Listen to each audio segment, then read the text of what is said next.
I'm here to talk about success. You see, if you don't have a vision of where you go, and if you don't have a goal where you go, you drift around and you never end up anywhere. 74% hate their job in America. The majority of people don't like what they're doing because they're really not doing it because they didn't have a goal and they followed this goal. They just aimlessly drift around, and then all of a sudden there's a job opening, so they get their job because you have to work. But then when you work, it's a chore. It's work. It's not fun.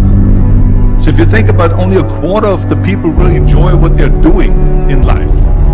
So people always ask me, when they saw me in the gym in the pumping iron days, they say, why is it that you're working out so hard?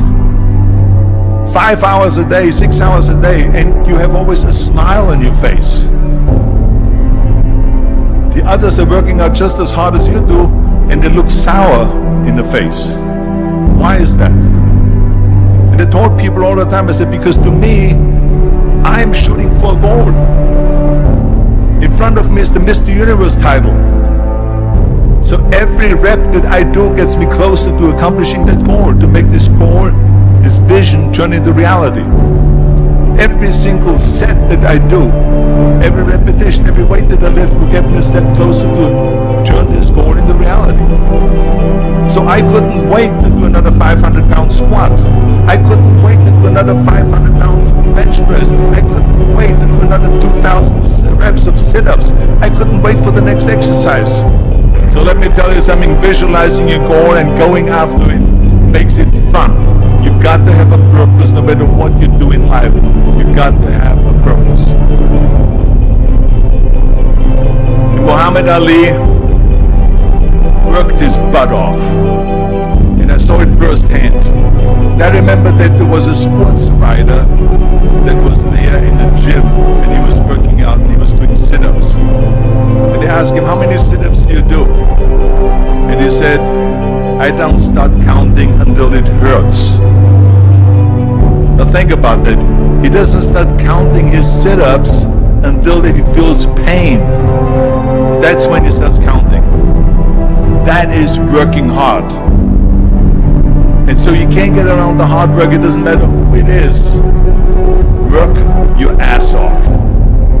There is no magic pill. There is no magic out there. You cannot get around. You have to work and work and work.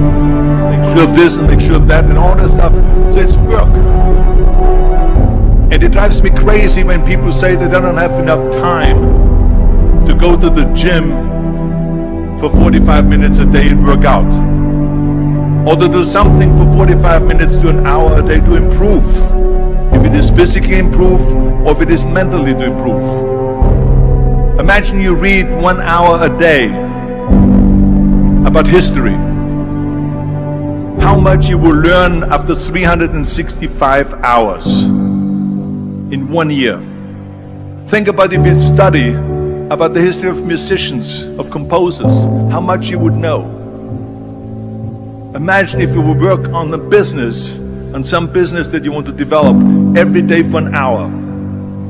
Imagine how further along you will go and get. So it drives me nuts because we have, when people say we don't have the time, we have 24 hours a day. We sleep 6 hours a day, so that gives you still 18 hours.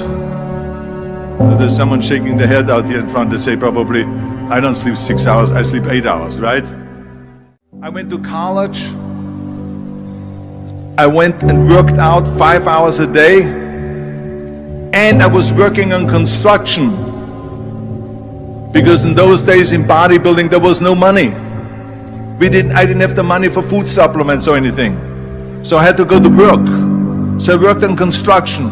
I went to college, I worked out in the gym, and at night from 8 o'clock at night to 12 midnight, I went to acting class 4 times a week. So I did all of that. There was not one single minute that I wasted.